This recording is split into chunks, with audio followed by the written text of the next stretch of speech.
دل کا سرور چاہتا ہے تو آئیے اللہ کا قرآن کیا کہتا ہے، الا بذکر اللہ تطمئن القلوب، دلوں کا سکون اللہ کی یاد میں ہے، دلوں کا سکون اللہ کی یاد میں ہے۔ یہاں پہ جسٹس پیر محمد کرم انشاءاللہ رحمۃ اللہ علیہ کے حوالے سے ایک قول ان کا نقل کرنا چاہتا ہوں۔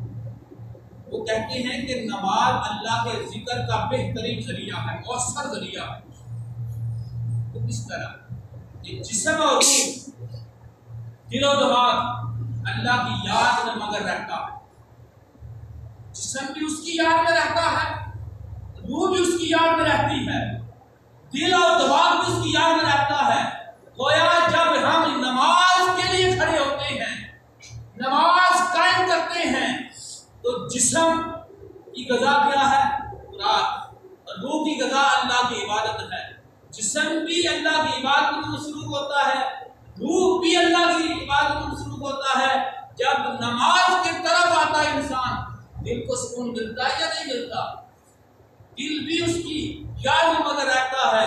جب دل کو سکون ملتا ہے تو دماغ پر روزانہ ہو جاتا ہے، دماغ کو بھی سکون ملتا ہے۔